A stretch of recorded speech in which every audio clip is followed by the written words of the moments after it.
Hello, my Bill 5000 Nation! How's everyone doing today? Hopefully everyone's having a great day. If not, I hope it gets better from here. We are back with Special Request Sunday, bro! And broettes. We're back with another Nick Crowley. This one's titled The Darkest Moments in TV History. Well, I'm excited again today. The last time we did Nick Crowley, you got quite a few views. Y'all really enjoyed that one. I actually really enjoyed it too. I had never watched Nick Crowley's channel before, and I'm very angry with myself for never watching it before. But we are back with another one.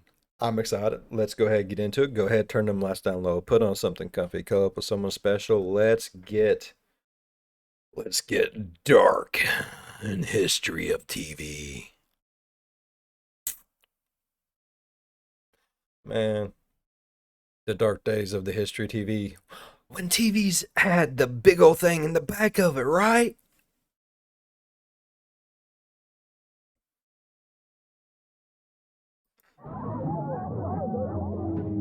Flashing lights. Do be warned. Flashing lights. See, do be warned. You're warned now.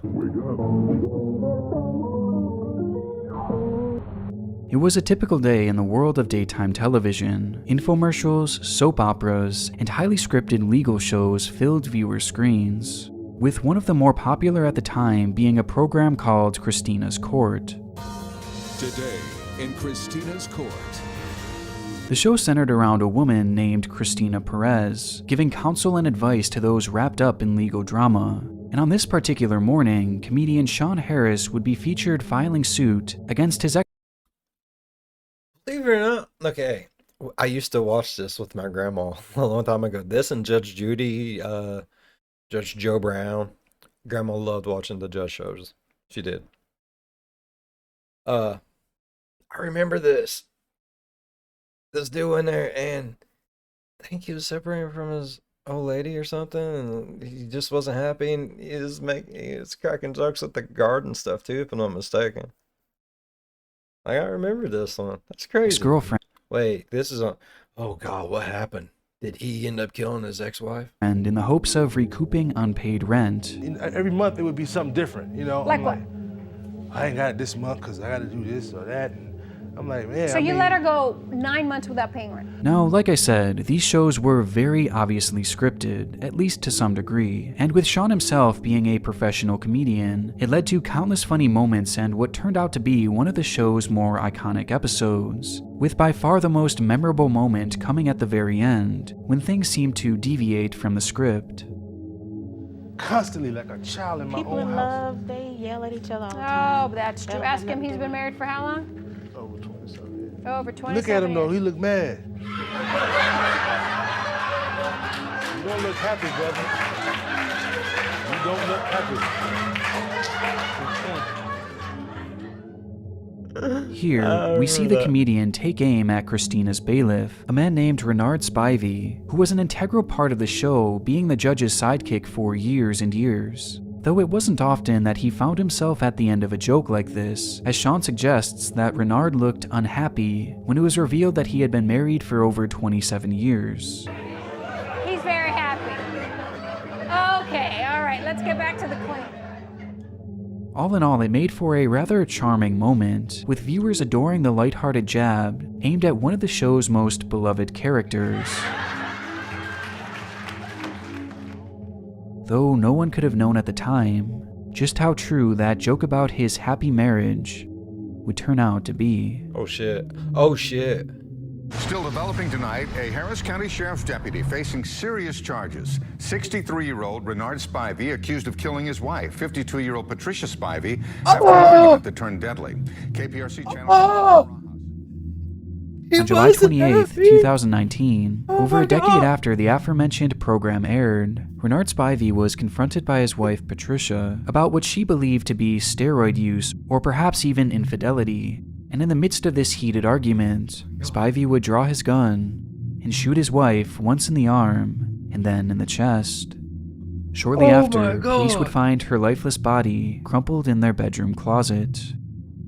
Now, after years and years of taking part in this once famed legal show, Spivey can be found alone in his prison cell, where he'll likely remain for the next 14 years of his life, for murdering the woman that he was so happily married to, turning what was once one of Christina's Court's most iconic moments into one of the darkest examples of irony in all of television history. That is fucking When you find a creepy. good woman, you got to hang on for dear life, because then it's hard to find another one. So my advice as a happy woman, married woman.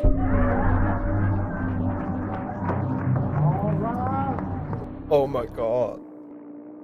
That's crazy. Before we get any further, I want to thank Scentbird for sponsoring this video and in turn making this dark content financially viable for myself. Scentbird is a fragrance subscription service that allows you to select and try new designer fragrances every month without having to go to that dreaded perfume section where the smells are already so strong that you don't ever really get the full sense of the fragrance you're testing. Plus, you don't have to deal with pushy salespeople, which is perfect for someone like me who honestly lacks basic communication skills. Each fragrance you receive from Scentbird comes in a 30-day supply tester, allowing you to fully experience the scent before you commit to buying a massive expensive bottle, and it allows you to try a wide variety of products as their inventory is seemingly endless, with all the top names like Gucci, Versace, and Prada, along with a bunch of other brands that you may have never heard of but Burberry's the shit, bro. are equally as amazing. This month, I received a product called Royal Forest by English Laundry, which has scents of citrus and apple, along with some hints of honey and cedar, along with my personal favorite, Magnetic Wood EDP by The Harmonist, which is going to be perfect for more fancy occasions. Scentbird is now available in the US and Canada, and if you're interested in trying them out, you can use my coupon code Crowley55 for 55% off your order, making it just a little over $7 for your first month.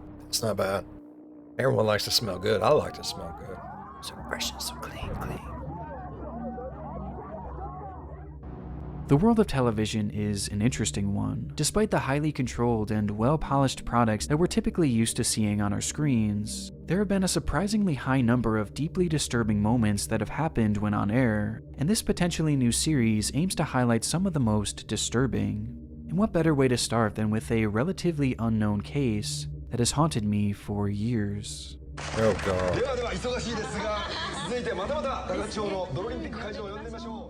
Saturday, June 14th, 2008, a Japanese TV station called Television Miyazaki is running its standard live programming, which on this day was set to feature a game show-like segment in the remote rice fields of Takachi Hocho. The game itself was simple. Competitors stood back-to-back on a small wooden stand above the shallow muddy water below, and when given the cue, they would attempt to shove their opponent into the water without turning their bodies around. In the end, the one left standing on the platform would be declared the winner, with the loser being left humiliated in the mud.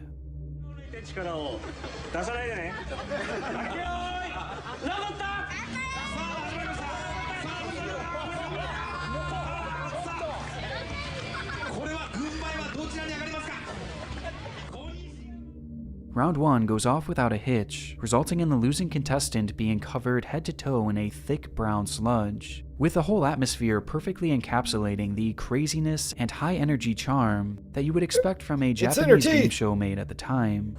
And so far, everything was all in good fun, with this excitement only escalating as the contestants convince one of the show's hosts, a man named Tatsuchi Yanagita, to join in on the competition.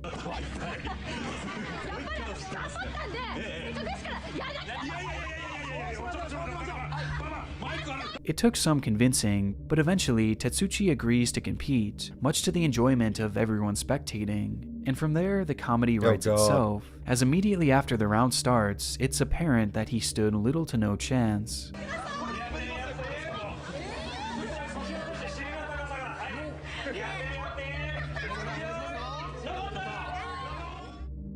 And upon instantly losing his balance, Tatsuki reacts in a split second and dives off the platform, landing headfirst into the muddy water below, which causes his body to fall limp.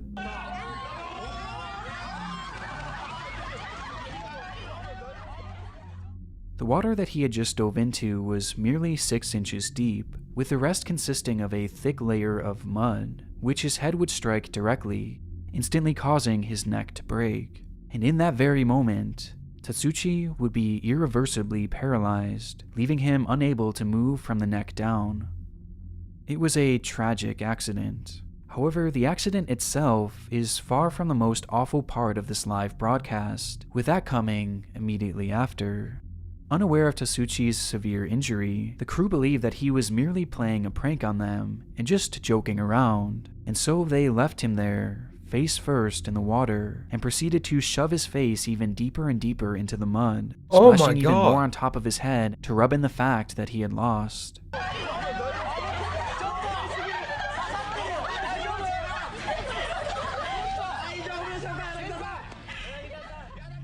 They had no idea that during their antics, Tasuchi was in a desperate fight for survival, as in those 6 inches of water, he was slowly drowning, and completely unable to pick up his head to breathe. This lasts for an excruciatingly long 15 seconds, before they begin to bob his head up and down, and eventually pull Tasuchi's face out of the water. But this reprieve was short-lived, as the contestants proceed to drop him back into the mud face first. Oh my god. It is so incredibly painful to watch. It made all the more disturbing with the over-the-top hysterical laughter coming from everyone around him, who are completely oblivious to the situation in front of them. Oh my god. Finally, after what feels like an eternity, Tasuchi is hoisted above the water, and the camera switched back to the main broadcast, ending both Tasuchi's and the viewer's pain. By some stroke of good fortune, Tasuchi would survive the ordeal, but just barely, as it's estimated that even just a few more seconds in that mud would have likely led to his death. But thankfully, this wasn't the case, and according to his Facebook page, Tasuchi has learned to live with his body-wide paralysis, and even went on to rejoin the show years later in some capacity, ending this entry off on somewhat of a bright spot, despite this otherwise being one of the more unsettling and appalling broadcast accidents that I've ever seen. So fucked up. Wake up, wake up, wake up with Donald Herbert had been in a coma for the previous... The Awakening. On the topic of broadcasts that have left an impression on my life, I would say none have had more of an emotional impact than a story run by 60 Minutes about a man named Donald Herbert. The story starts back in 1995, just 4 days after Christmas, when a fire broke out in a home in Buffalo, New York. In an attempt to put out the blaze, firefighter Donald Herbert was standing on the roof of the building when suddenly it gave way. As a result, Herbert would fall into the attic where he would be trapped in the smoke, unable to breathe. He would lay there without oxygen for 6 whole minutes before they finally were able to pull his body to safety, with the whole ordeal being filmed and shown on local news. Oh my god. Somehow, Herbert managed to survive this accident, but being without air for that long caused him to lose most of his brain function, leading to him spending the following years in a minimally conscious state, unable to eat, unable to breathe, and seemingly unable to understand the world around him. Damn. Eventually, his condition led to him being placed in a nursing home, where a feeding tube was the only thing keeping him alive. For all intents and purposes, the man was gone. But then, something happened. On April 20th, 2005, a staggering 9.5 years after his accident, Donald Herbert woke up. Oh! Hell yeah! In the nursing home where he had spent most of the years unresponsive, he would suddenly turn to a nurse and ask for his wife, Linda, while displaying signs of being fully lucid, which prompted the staff to immediately call his family, who rushed to see him. And sure enough, despite Herbert being completely blind, he was not only fully responsive, but recognized almost all of his family members. The moments following were all captured by cameras and later shown on an episode of 60 Minutes, with the footage being some of the hardest hitting and emotional that I've personally ever seen.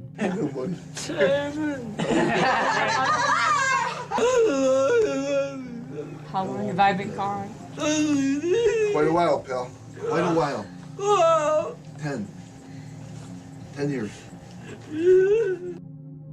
The pain in discovering that he had been gone for 10 years, all that time missed, robbed from a man who was just doing his job, is indescribably gut-wrenching. But it's what happens after this footage that proves to be the most upsetting part. For nearly 16 hours, the newly awakened man spoke with his family, catching up on every little detail that he had missed. And though from that point on he had moments going in and out of his lucidity, his long-term prognosis actually seemed hopeful. Throughout the next few weeks, Donald was surrounded by family members at all times, not only to take advantage of every single second that Herbert was awake, but also for his own safety as well, as since his awakening, he would thrash violently in his sleep, as if he still believed he was trapped in that blaze. And so to ensure his safety, at least one family member would be stationed with the man while he slept. Though on one night, one of the family members on duty had grown too exhausted to stay any longer, and from the first time since he became lucid, Donald Herbert was left alone. And during that night, he would again start to thrash violently, with Herbert flailing so hard that he would fall out of his bed and strike his head against the floor, causing his brain to start bleeding. From that moment on, Donald Herbert would never become lucid again, and as a result of his injuries, he would pass away 1 year later from pneumonia.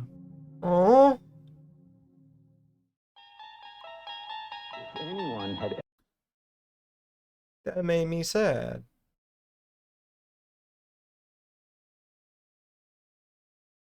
Aww. That made me real sad. I want someone to kick whoever left him there by himself right in the face. That's so fucked up.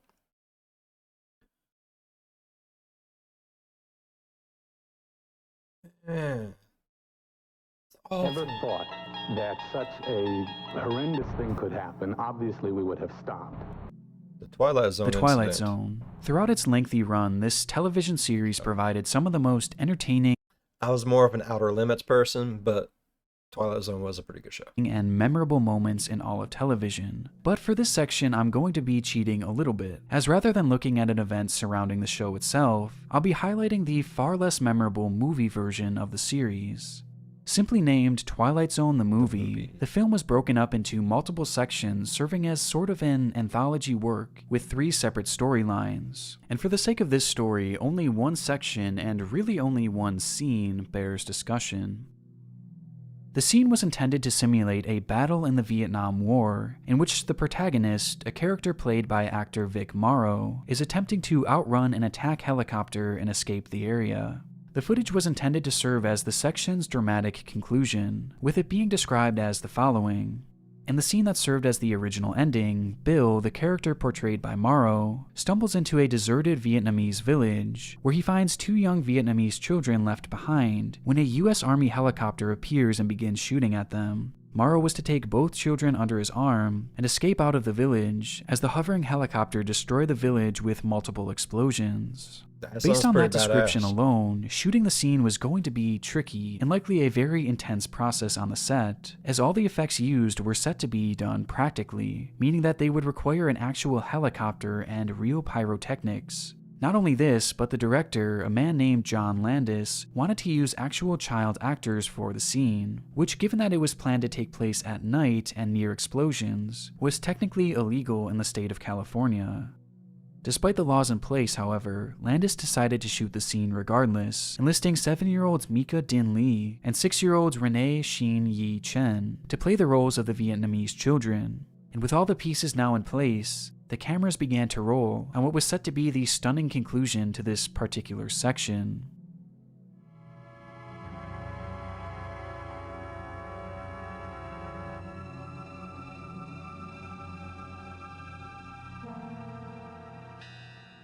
As the scene starts, the spectacle of it all can't be understated, as the lighting, setting, and the pyrotechnics truly set a haunting tone. However, unbeknownst to the production team, there was a major problem developing.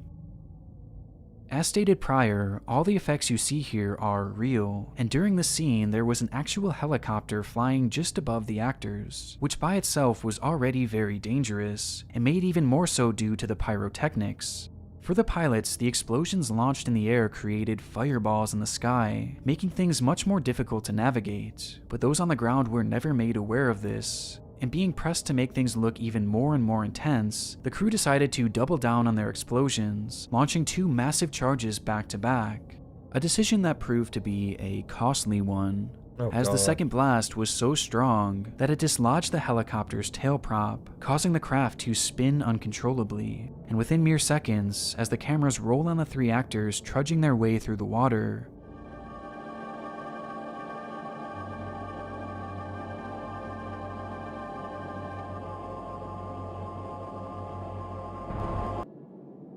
craft crashes directly on top of them.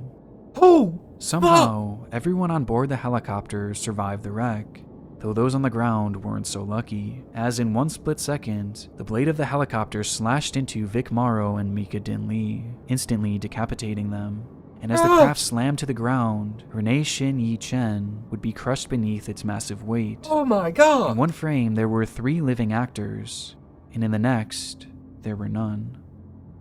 In retrospect, it's not hard to see the red flags and the dangerous practices being used by the production team. However, following several long legal battles, no one would be found liable in the deaths of the 3 actors, and Landis himself would go on to enjoy an incredibly Fuck you, bud! Fuck that! What the fuck? It was illegal and you bullshit, bro! successful career. The Twilight Zone film would eventually be released years later, only with a different ending. No shit. Oh, they're not gonna demolish it. There's nobody'll come in here. I'll fight force with force. Albert Dryden? Our final story takes us to the quaint countryside of Buttsfield, England, where a man named Albert Dryden had been living a fairly solitary life. Following his retirement from steelworking, Albert dedicated his life to building up a plot of land which he had purchased in the area. His main goal was to construct a bungalow for his elderly mother where she could live during the summers, while also planning to build some sort of fallout bunker on the same plot. But right from the start, he ran into issues, as his permit request to build these structures on his land was promptly denied. Why? This did not stop Dryden, however, as despite the ruling, he began his construction anyway, believing he had found a workaround with the law, as rather than building the house in a standard manner, he instead dug a deep hole into the ground and began to construct his home there, labeling it as the home in a hole. Due to this, the home only stood about 8 feet or so above the ground, which Dryden believed made the construction legal. However, he was wrong in his assumption, and the building swiftly caused a disagreement between the man and the Derwentshire District Council, with this rift growing more and more amplified as time went on. In the midst of this ordeal, a man named Harry Collinson was appointed as chief of the council and assigned to handle the case as his first order of business. And he did so by initially sending Dryden a letter demanding that he stop construction and also tear down what he had already built.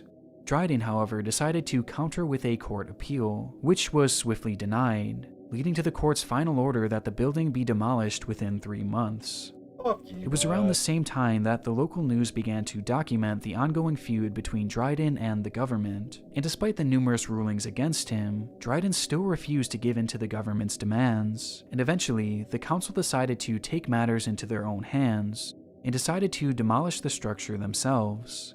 So on June 20th, 1991, Harry Collinson, a demolition team, and a group of police constables traveled to Dryden's property to demolish the structure. Before this group arrived, the decision was made that should Dryden attempt to escalate the situation, they were to immediately back off and come up with another plan to avoid any sort of physical altercation.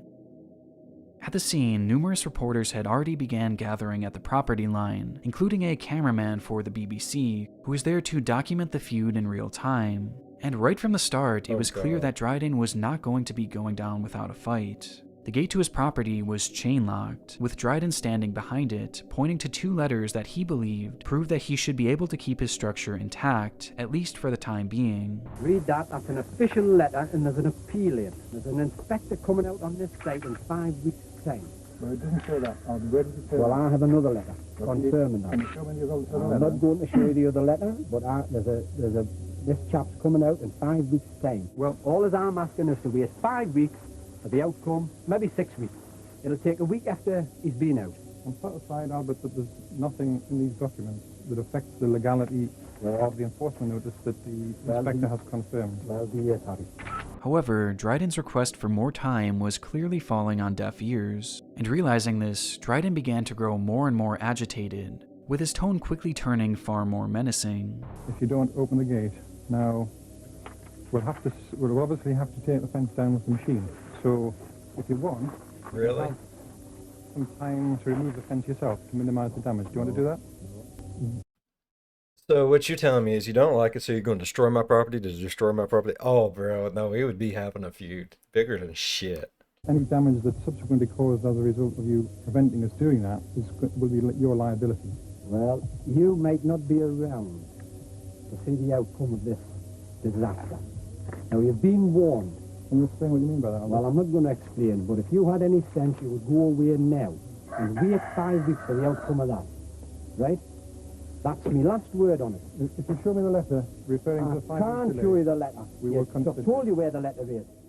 At this point, based on their initial plan, the crew should have certainly turned back, as it was now getting to the point that Dryden was outright threatening Collinson, warning him that if he were to step on his property, that something awful was going to happen. And though this did cause Collinson to take a few steps back, he still remained steadfast in carrying out the task and remained on the edge of the property line, standing his ground even when Dryden escalates the situation even further. What the Lord don't know? Out of it. Go up there. Can you get a shot of this gun? Out of it. As the two stand face to face, Dryden brandishes his pistol and points it directly at Collinson. And wanting to ensure the man's combative behavior was being documented, Collinson asks the cameraman to get a shot of his gun, which subsequently leads to this moment. Can you get a shot of this gun? Out of it.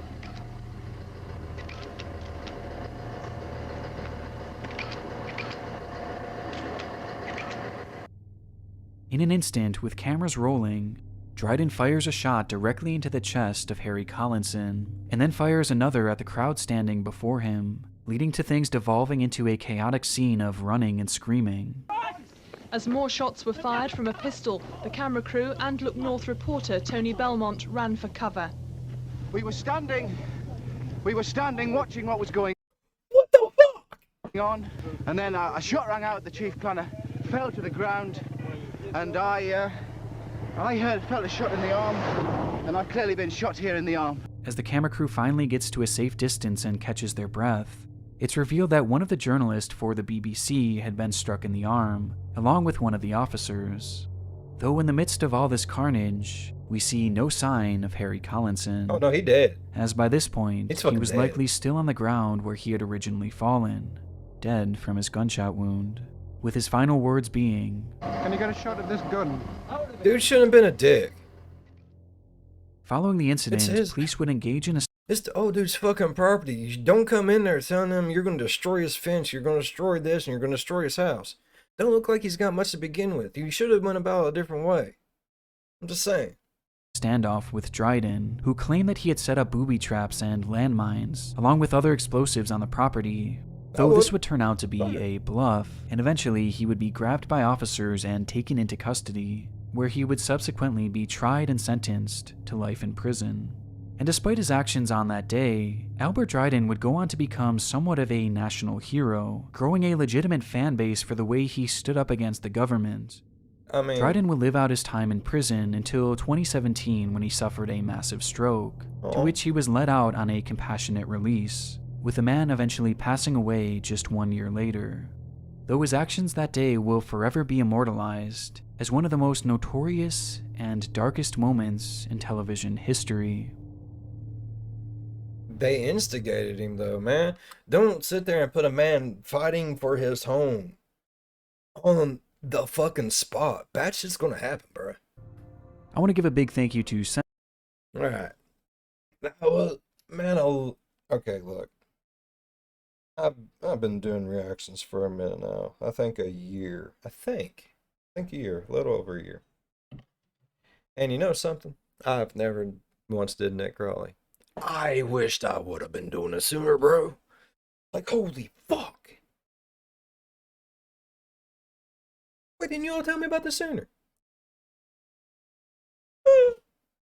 Alright, I really love today's video, like, so much. If you all enjoyed it as much as I did, please go down there, leave a thumbs up. It helps out tremendously.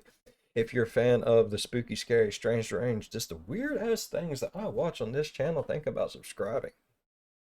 That also helps out a lot. As always, be good to one another. I'll see you in the next one. Bye-bye. That's so, man. Oh, I can't wait. Like, I hope someone requests another Nick Crowley. Like, come on, people. Seriously, request another one. I want to watch another one. I really do. Come on, please do it.